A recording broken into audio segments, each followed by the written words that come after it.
Provavelmente já estamos ao vivo. E Vamos confirmar aqui no Face se estamos realmente ao vivo. De qualquer maneira, estamos na nossa tela de chamada. Domingo, então vamos lá, estamos ao vivo. Aqui provavelmente Opa. Estamos ao vivo, então eu vou cortar aqui a tela para nós dois. E beleza. é isso aí. Então, pessoal, sejam todos bem-vindos a mais uma live aqui do curso de Ciência Política. Aqui é o Álvaro, eu estou aqui no auxílio do professor Luiz Domingos, para a gente tentar dar uma maior interatividade nessa live. Qualquer latido é a cachorra que está presa aqui dentro, está agoniada. Mas sejam bem-vindos, professor Domingos, seja bem-vindo, a palavra é sua. Boa tarde, gente. Todo mundo seja bem-vindos também. Um abraço ao Álvaro. A gente está em contato direto aqui, mas cumprimentar ele agora que a gente está falando com vocês. A ideia é continuar o conteúdo de ontem, né? Perdão, da quinta-feira passada, que trata dos sistemas de saúde em geral. A gente falou um pouco da história do SUS e hoje a gente pretende falar um pouco mais de comparar o SUS com outros sistemas de saúde do mundo, né? Então, é o mesmo ritual de sempre.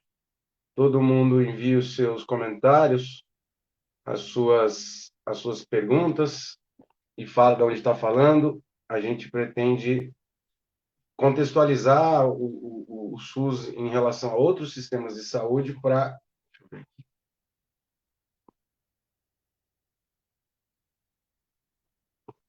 para poder encaminhar como que o Brasil está preparado para encarar a pandemia do coronavírus e assim por diante, certo? Podemos começar, então, não sei como que o Álvaro pretende encaminhar. Deixa eu centralizar essa câmera aqui. É porque quando fica só você, a tela se mexe. Vou tentar manter eu, então, aqui do seu lado. Então, professor Domingos, quer que os slides estão aqui comigo? A gente combinou que você daria uma retomada do que foi conversado na live passada, para ajudar o pessoal que não acompanhou a passada a poder acompanhar essa também com a mesma fonte de informação e a mesma base da live passada. Isso.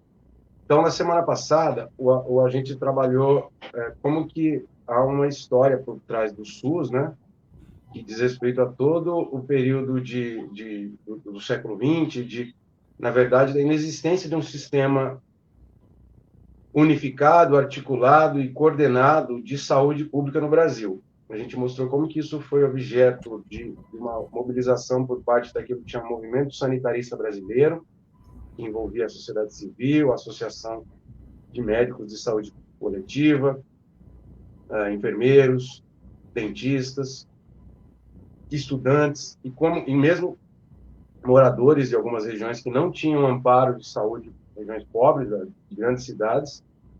E aí, isso começou a ser, a partir de uma grande mobilização de 1975, 78, no final da ditadura militar, isso culminou com essa reforma sanitária impactando, atuando fortemente junto ao Constituinte de 1987 e 88, e isso se gerou a aprovação de uma lei na Constituição, né, de artigos da Constituição que garantiam a saúde como sendo um direito de todos e uma obrigação do Estado.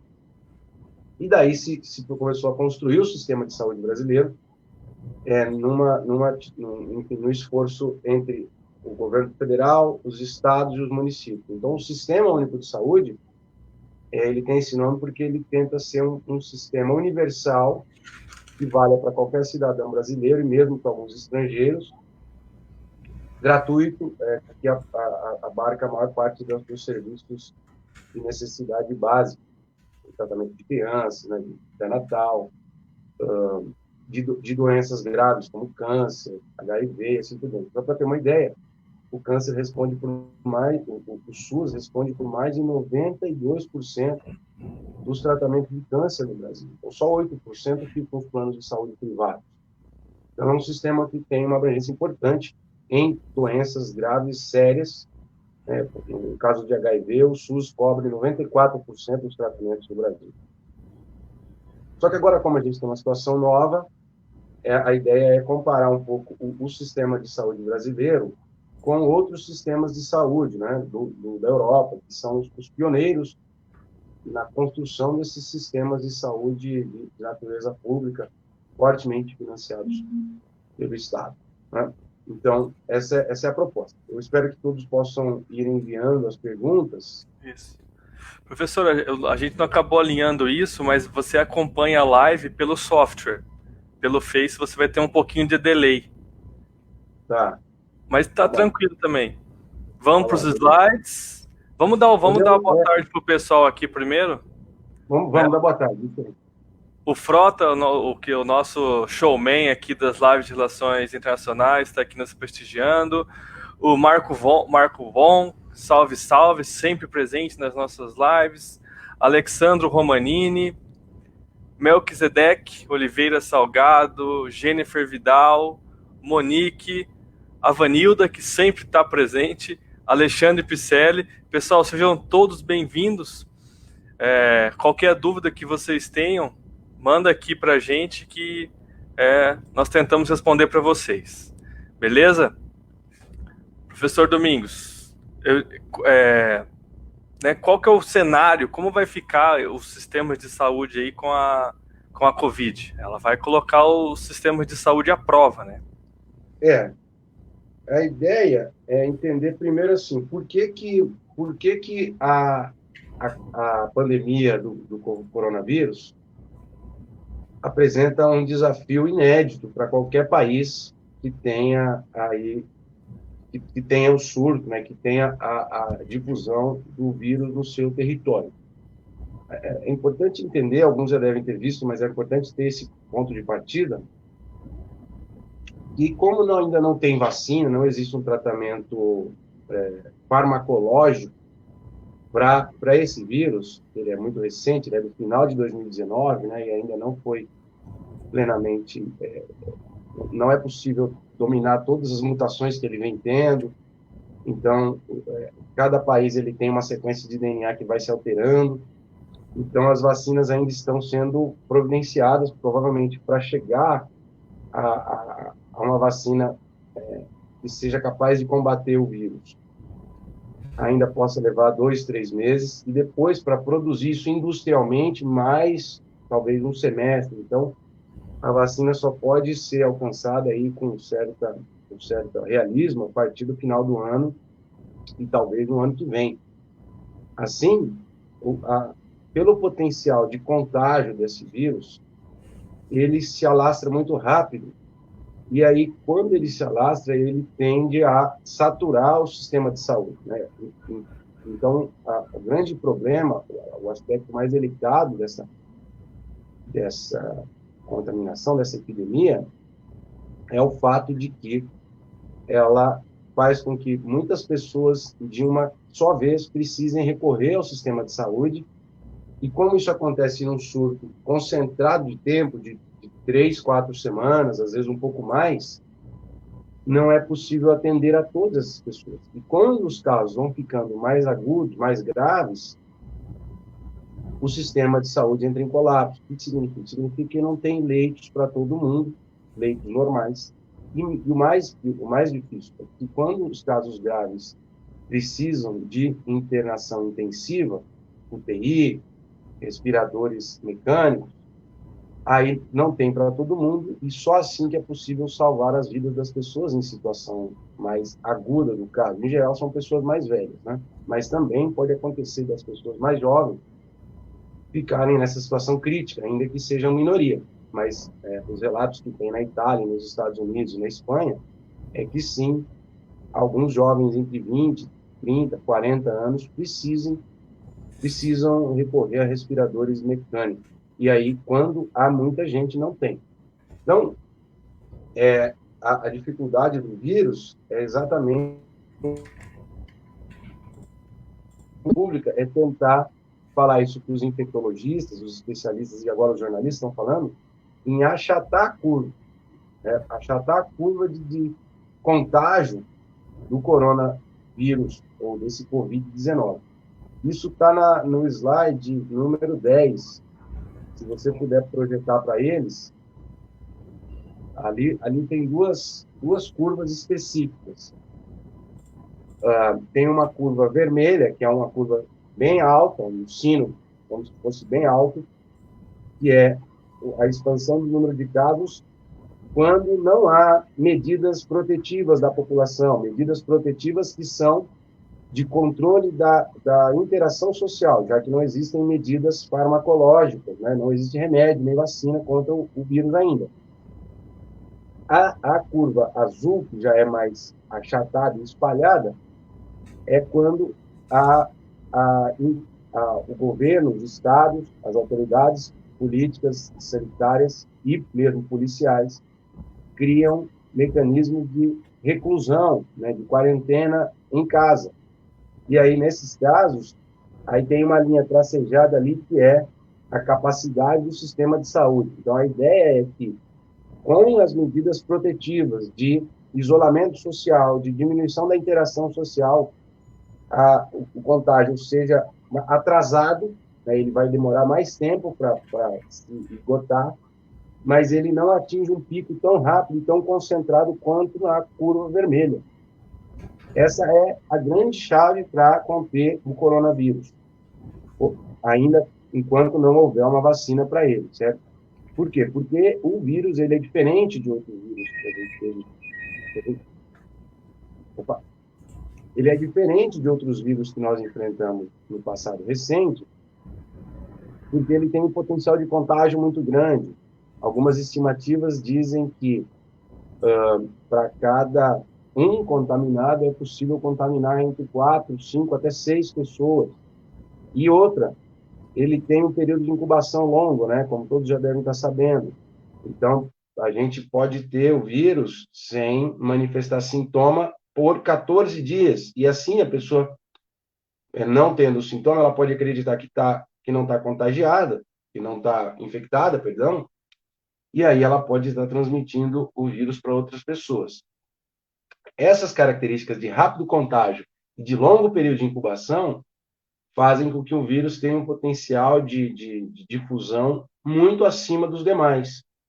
E aí o problema pode ficar um problema que não é tão grave, se tratado com os devidos recursos hospitalares, pode ficar grave porque simplesmente não há leitos de hospital para tanta gente em nenhum país do mundo. E é isso que a gente vai mostrar aqui hoje. Ficou claro? Eu queria que o pessoal desse um retorno, se tiverem perguntas, se você quer comentar, quer interagir com os ouvintes, Álvaro.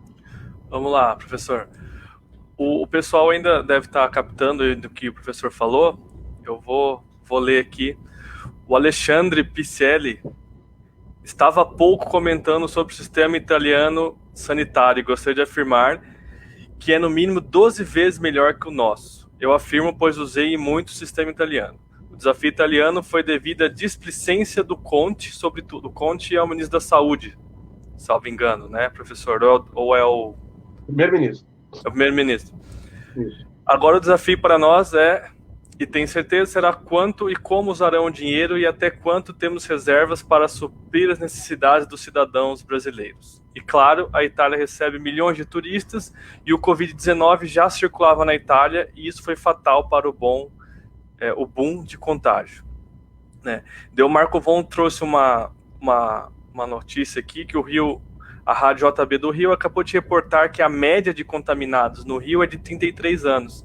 Inclusive, tem notícias, né, Domingos, de um jovem de 26 anos que morreu suspeito do coronavírus, né? Então, embora tenha o público de risco aí, os mais idosos, dependendo, tem pessoas que nunca foi no médico, nem sabe que tem um problema de saúde respiratória, que se pegar o vírus pode ser fatal, né?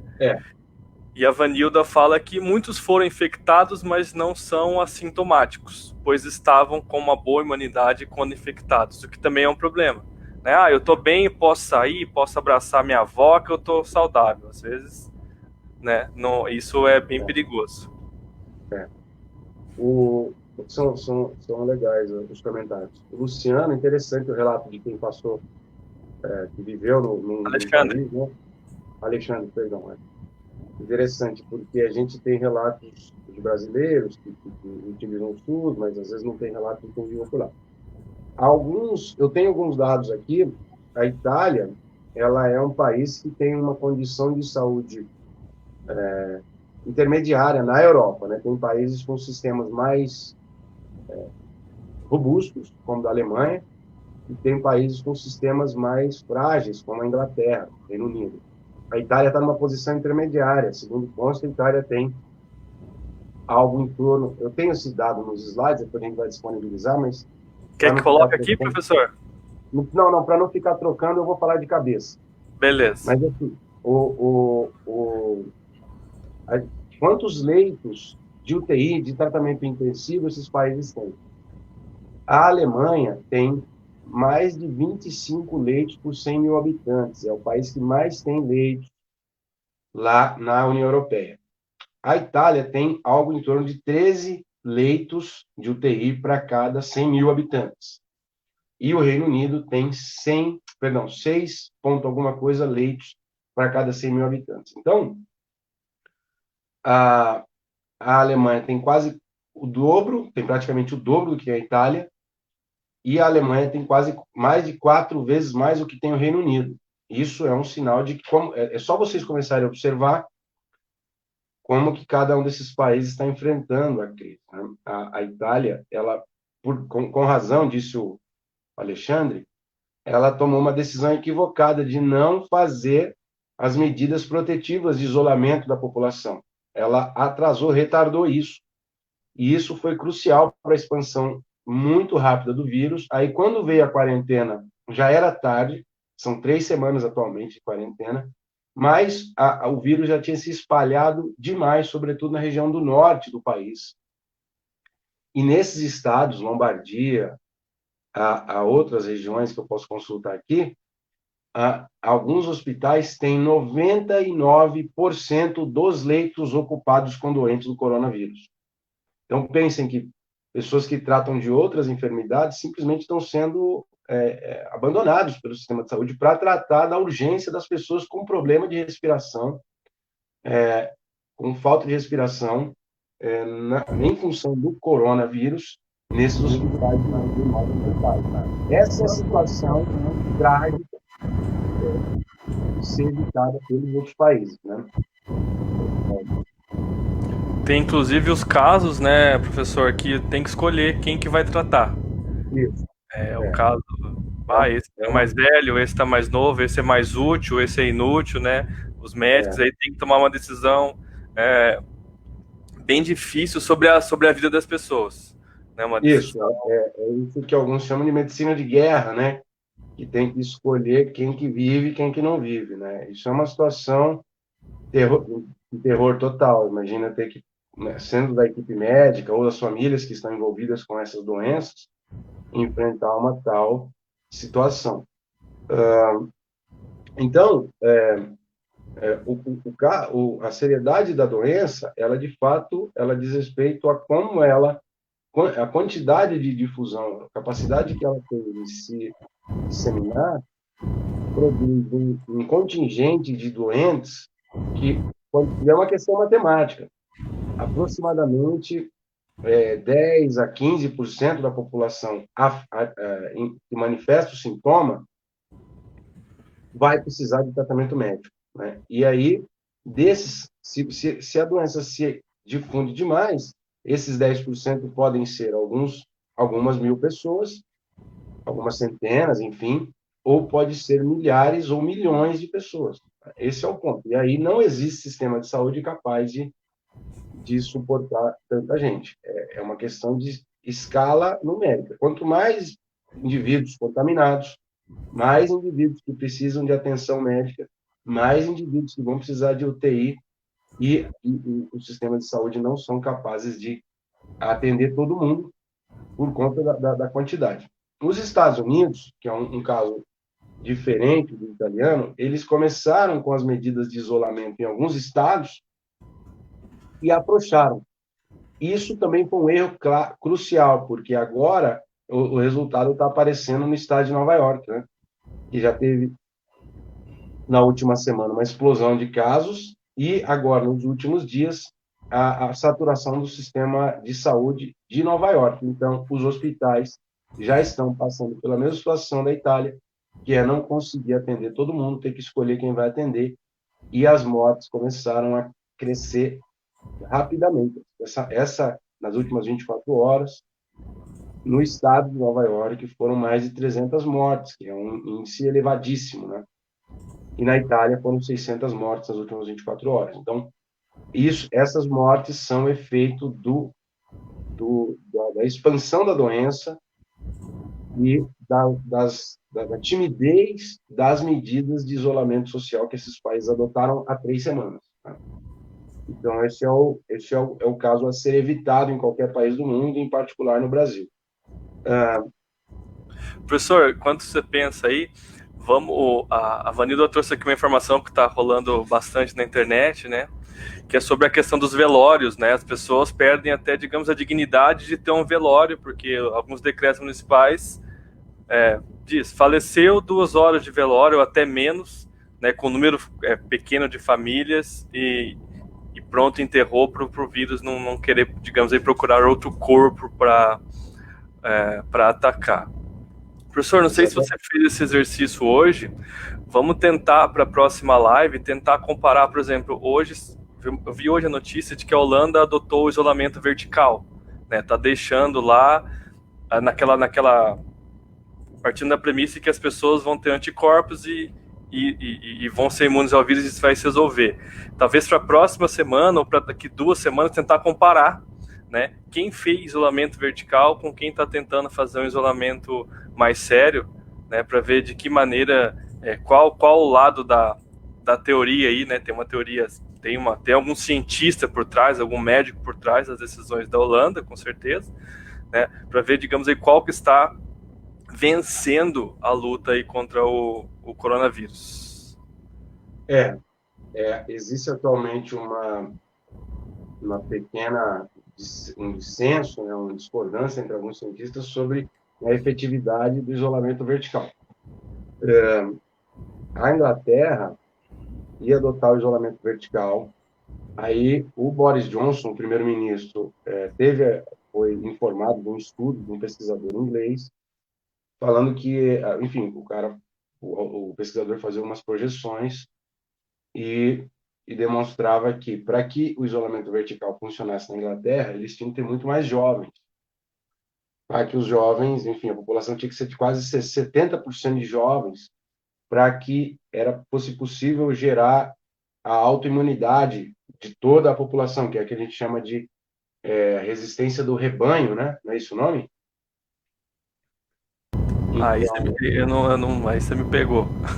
não, tem um nome que se chama que gerar resistência de rebanho, que é à medida em que a doença se espalha, se dissemina entre os organismos dos indivíduos, todos vão gerando os anticorpos e vão criando a resistência generalizada, coletiva, ao vírus, né? Mas depende muito das características etárias da população, segundo esse estudo. E aí o Boris Johnson voltou atrás e adotou o isolamento, quarentena para todos, né? E agora ele tem dado entrevistas tem feito coletivas com essa orientação, né? Tem um slogan lá que é Stay home, né? Fique em casa, se cuide do NHS, que é o sistema de saúde inglês, né? Então, existe um slogan muito interessante lá na Inglaterra que é se cuide, fique em casa e cuide do sistema de saúde. Significa que se nós não nos cuidarmos por exemplo, pensarmos que o vírus não vai se manifestar, não vai manifestar sintomas em algumas pessoas e, portanto, elas não têm problema, esse é um raciocínio eventualmente certo do ponto de vista individual, mas equivocado do ponto de vista coletivo, porque o efeito de muitas pessoas transmitindo o vírus sem os sintomas, então, por exemplo, eu posso ter o vírus, não ter tosse, não ter febre, mas eu estou contribuindo para a difusão do vírus. E mais ainda, se todo mundo pensa assim, o depósito de carga viral nos organismos individuais aumenta, e aí o risco de que as pessoas manifestem sintomas aumentam. Então, a lógica é, se você se cuidar e ficar em casa, você vai estar cuidando da saúde das pessoas próximas a você, sobretudo as vulneráveis, né, os mais velhos, as pessoas com limitações pulmonares, pessoas com diabetes e com hipertensão, e você vai estar contribuindo para a sustentabilidade do sistema de saúde do seu país. Então, essa é a ideia. Domingos, essa última frase sua aí, de 10 segundos atrás, cortou. Acho que a internet fica meio estável. Daí cortou. Se você puder repetir para o pessoal. Tá. A ideia de que a carga viral, por exemplo, são algumas projeções da OMS indicam que 60% das pessoas podem serem infectadas, 60% da população de qualquer lugar. Essa é uma estimativa da OMS. Mas até 20% das pessoas poderiam manifestar os sintomas. Algumas manifestariam sintomas mais leves e outras manifestariam sintomas mais agudos e teriam que ir para o hospital.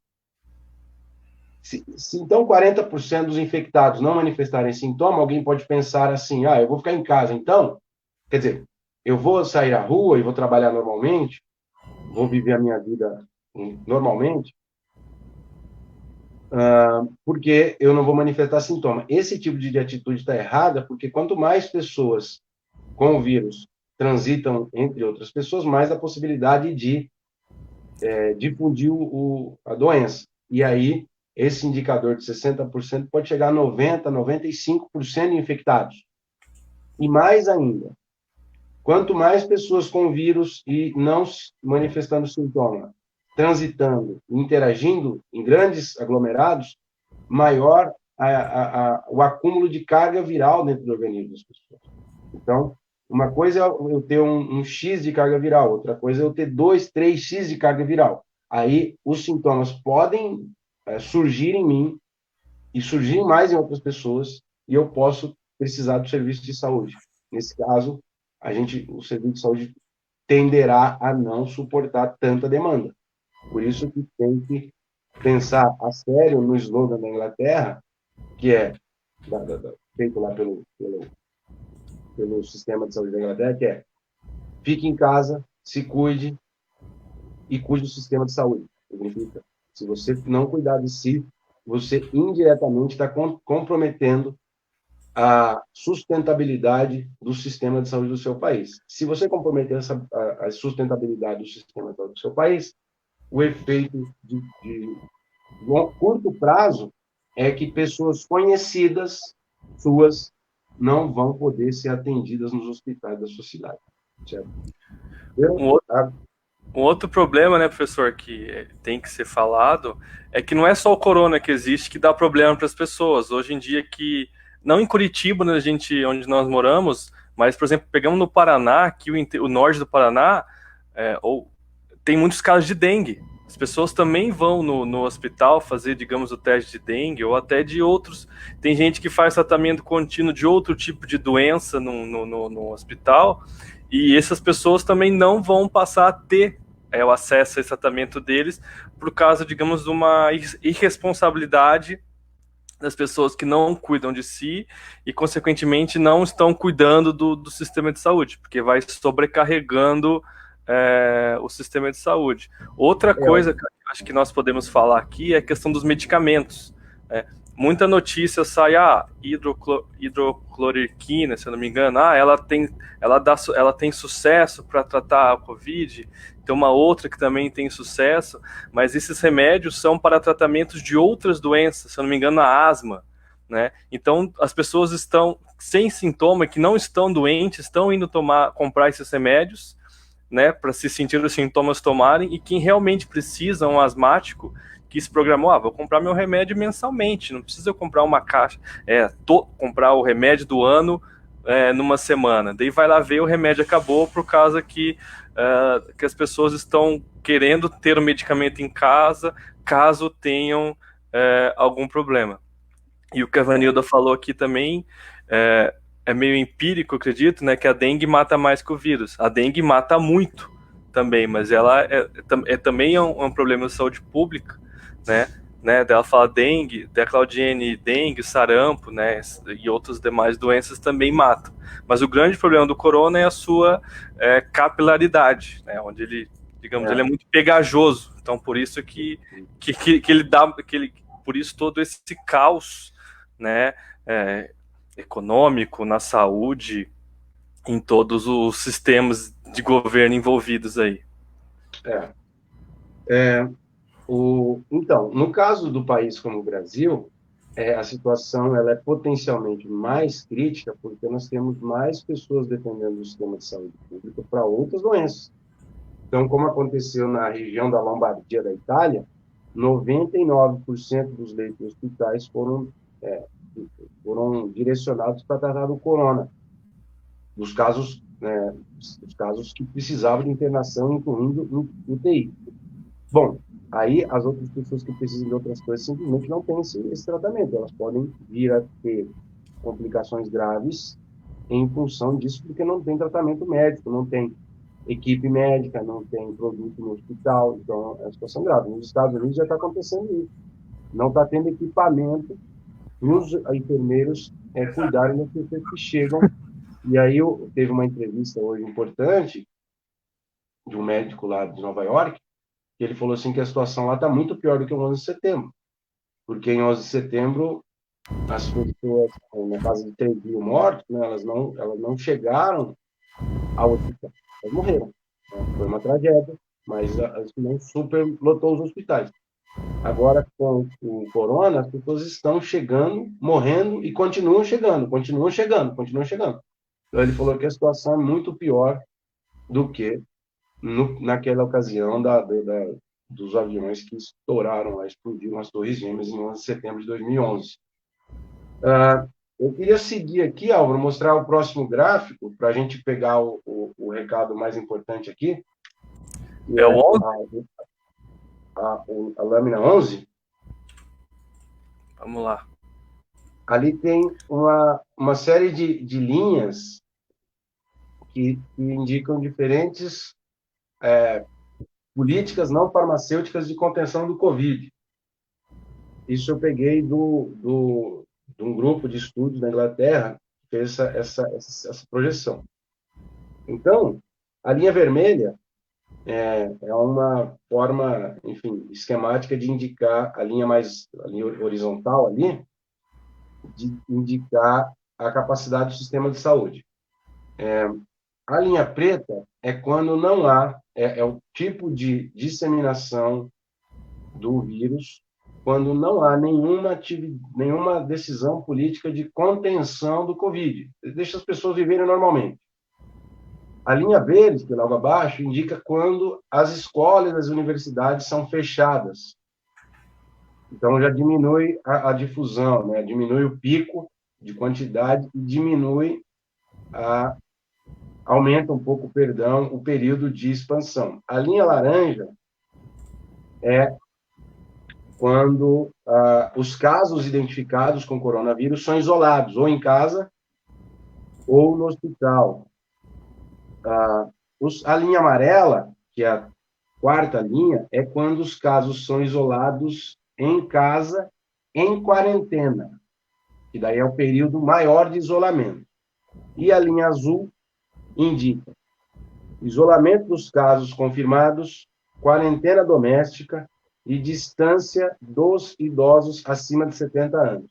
Então, a combinação dessas 4 políticas governamentais, a linha verde, que é fechar escolas e universidades, a linha laranja, que é isolar os casos, a linha amarela, que é fazer quarentena doméstica dos casos, e a linha azul, que é tudo isso, mais o isolamento dos idosos, tem um efeito conjunto de diminuir muito a expansão do novo coronavírus e, consequentemente, a maior capacidade de enfrentar os casos mais graves. Então, é isso. Não tem muito segredo do ponto de vista da política não farmacêutica. Política não farmacêutica é seguir todos esses passos e o resultado é melhor para todo mundo. Ainda que, claro, a gente tenha os problemas econômicos, quem sabe que a gente vai ter, mas eles precisarão ser enfrentados com isolamento. Não adianta querer manter as pessoas trabalhando, porque isso pode gerar um prejuízo humano muito superior. Certo? Existem estimativas lá na Secretaria Sanitária do governo norte-americano de que uma vida humana valha 10 milhões de capacidade de produção, 10 milhões de dólares vale uma vida humana. Se você multiplicar as mortes que já estão tendo, os prejuízos são na casa dos bilhões e trilhões. Então, os prejuízos econômicos são muito importantes, preocupantes, mas eles são menos prioritários do que os prejuízos humanos, certo? Bom, e aí eu queria mostrar, ainda por fim, aqui, um gráfico sobre o próximo, que é a lâmina número 12, que é os perfis de disseminação da doença em diferentes países. A linha verde da esquerda é o número de casos na China, como que ele, não sei se vocês acompanham, saiu da casa das centenas e foi para a casa dos milhares, até chegar próximo a 80 e poucos mil, a linha verdinha da esquerda aqui. E aí, com o efeito, como consequência da política de isolamento adotada pelo governo chinês da cidade de Wuhan, a doença foi controlada. Ela foi bastante controlada e agora, no dia 19 de março, eles zeraram a ocorrência de novos casos. A linha amarela são os outros países, que como esses outros países, a maior parte dos países foram muito atrasados nas medidas de contenção da interação social, ou essas medidas não foram tomadas de modo homogêneo nos países, a Itália foi diferente do sul para o norte, a expansão do vírus tem uma capacidade muito maior. Então, a linha amarela são os outros países e a linha azul, que está por cima, que é o mundo como um todo. Então, o mundo está em expansão. A gente já superou hoje, 300 mil casos confirmados do coronavírus. Então, é uma situação bastante delicada. Ao lado são os casos de morte. Né? Os casos de morte, como eu falei no começo, como é uma proporção matemática, os casos de morte seguem numa escala inferior, mas eles seguem proporcionalmente à quantidade de casos identificados. Então, quanto mais casos identificados, quanto mais disseminação do vírus, mais pessoas vão morrer necessariamente.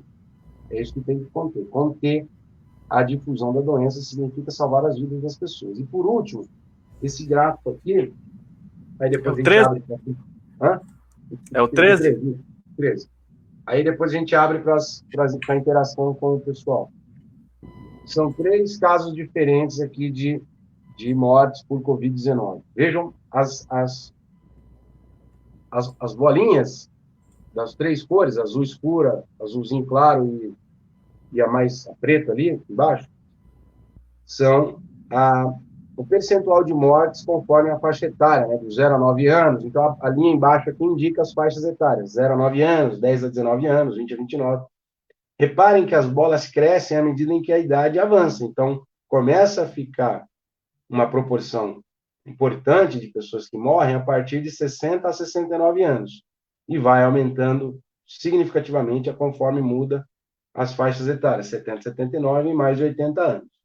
Só que, vejam como é importante, as políticas públicas de isolamento das pessoas.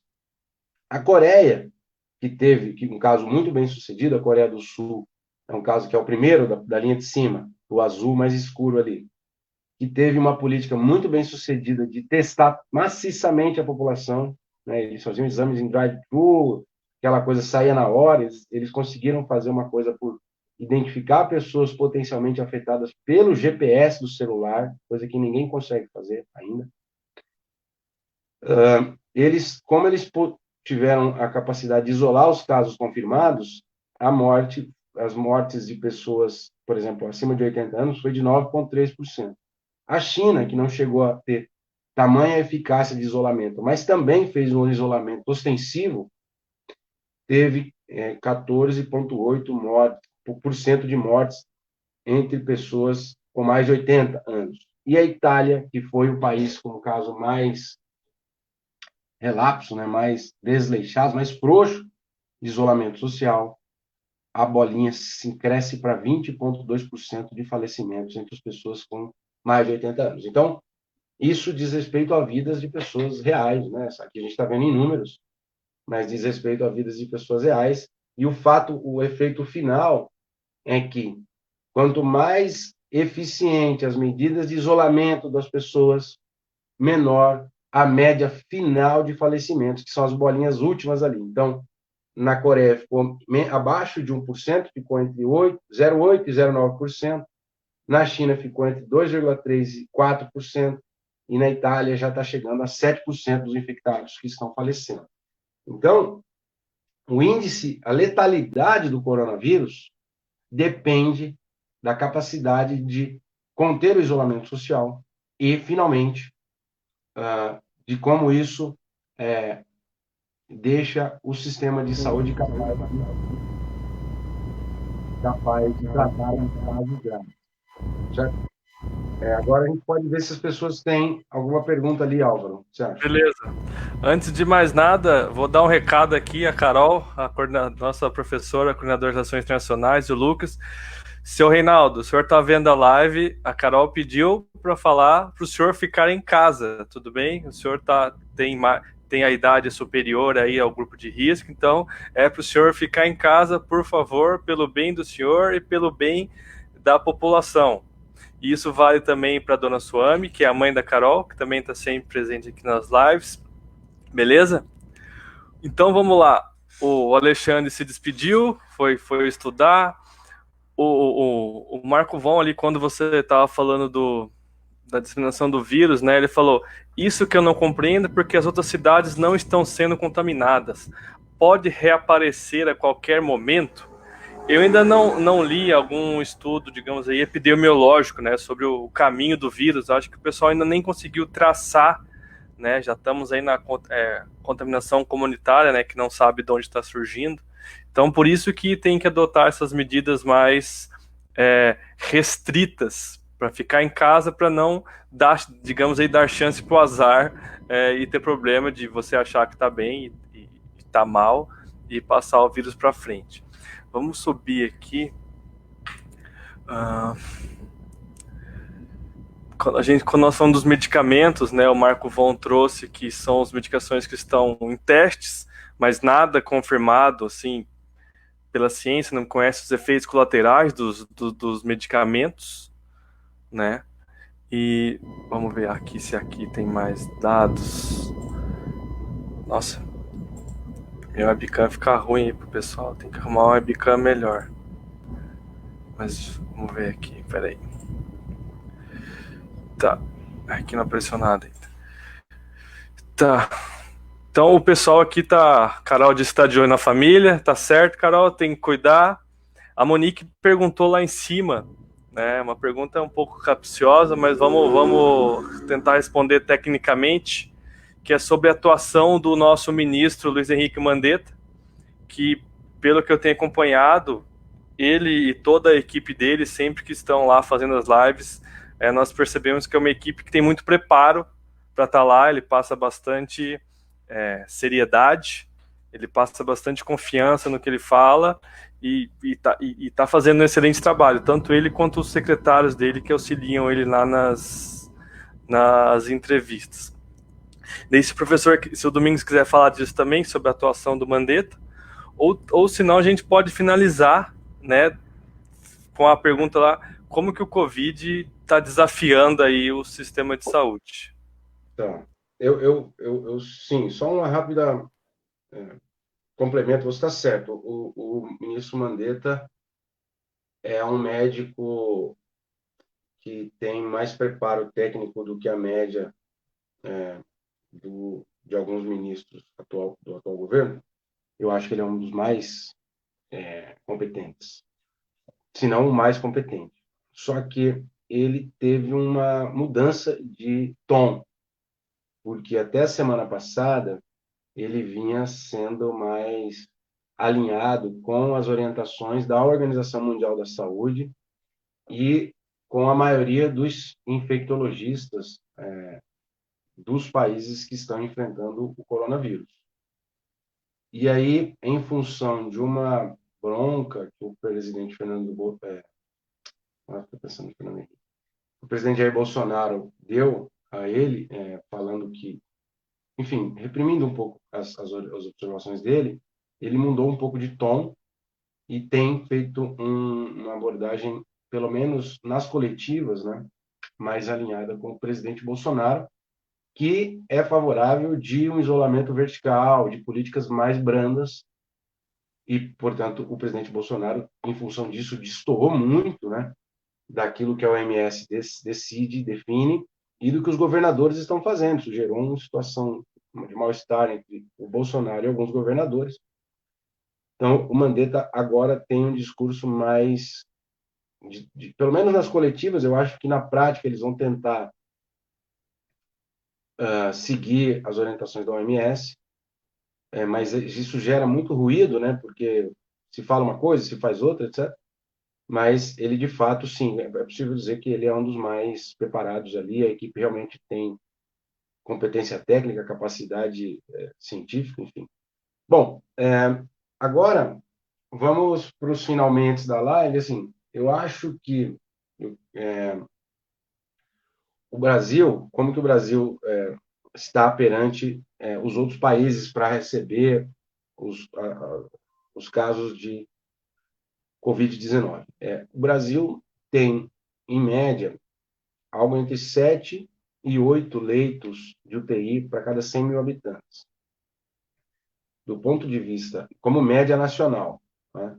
Do ponto de vista estatístico, isso é bem abaixo do que os países europeus. Não é? Como nós mencionamos aqui, a Itália tem 12 para cada 100 mil, a Alemanha tem 24, 25 UTIs para cada 100 mil habitantes. O Brasil está com 8 em média nacional. Só que o maior problema do Brasil não é esse, né? Não é o número de leitos. O maior problema do Brasil é a desigualdade da cobertura dos leitos de tratamento intensivo no território nacional. É uma desigualdade gigante o que acontece, por exemplo, entre as regiões sul e sudeste e as regiões norte e nordeste. No norte e no nordeste, existem algumas regiões, algumas grandes regiões, municípios, regiões das capitais do norte e nordeste, que tem menos de 2 ou 3 leitos de UTI, em média, para cada 100 mil habitantes. E isso é preocupante, porque daí se a doença chega lá e se expande rapidamente nessas regiões, a possibilidade de colapsar o sistema muito antes do que colapsaria nas regiões sul e sudeste é muito maior.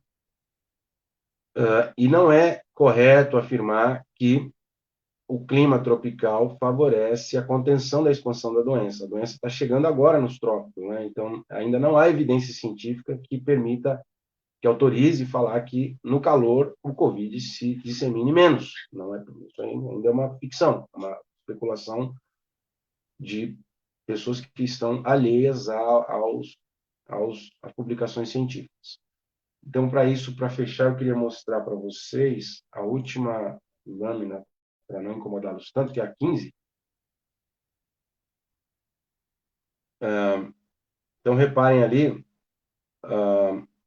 a linha verde é o número de leitos por UTI, número de leitos de UTI para adultos a cada 100 mil habitantes. Então, a região sul já está perto de 9. Isso, o último dado é de 2017, mas ainda pode ser, é válido, né? O Sudeste também tem um número elevado, está próximo a 8 leitos de UTI para cada 100 mil habitantes do SUS, né, do Sistema Único de Saúde. Aí as linhas amarelas vão indicando as regiões ali. A roxa é a média brasileira, que está em 7. A amarela é o Centro-Oeste, que ainda está próximo da média brasileira. Aí as situações mais críticas são ali do Nordeste, que é o rosa ali, o rosinha, né? E esse verde mais escuro, que é o norte. O norte é a situação mais crítica, tem entre 3 e 4. Isso como média dessa região. Obviamente, esses leitos estão nos grandes centros urbanos, a maioria, e tem cidades que não tem leito de UTI nenhum. Né? Então, isso é um problema do Brasil. É a desigualdade da cobertura hospitalar de tratamento intensivo ao longo do território nacional. E aí, o mapa da lâmina 16 é a última forma de visualizar isso. E a gente pode fechar. Então, vocês veem que quanto mais forte a cor, maior a concentração de leitos de cuidado intensivo no SUS. Vejam que são poucas as regiões que têm entre 25 e 30 leitos, são só 7 micro-regiões, com 25 a 35 leitos de UTI para cada 100 mil. E também são poucas as regiões com 15 a 25 leitos, que seria um patamar próximo à Alemanha, né? A partir de 5 a 15, a maior quantidade no Brasil está entre 5 a 15 e 1 a 5 leitos por pessoa, né? São 182 e 56 micro-regiões. Então, esse gráfico é para ilustrar um pouco essa desigualdade do acesso ao tratamento intensivo no Brasil.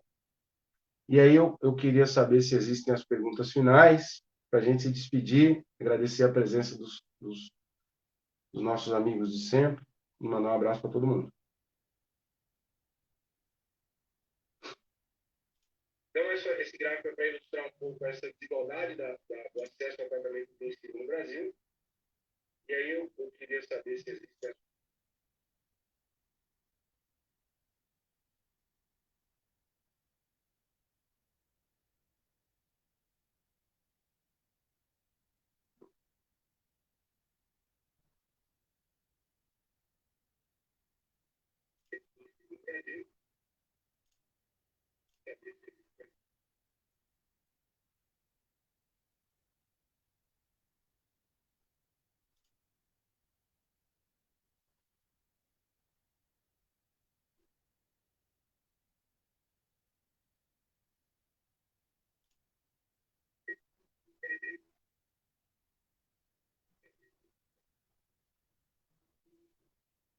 Caramba.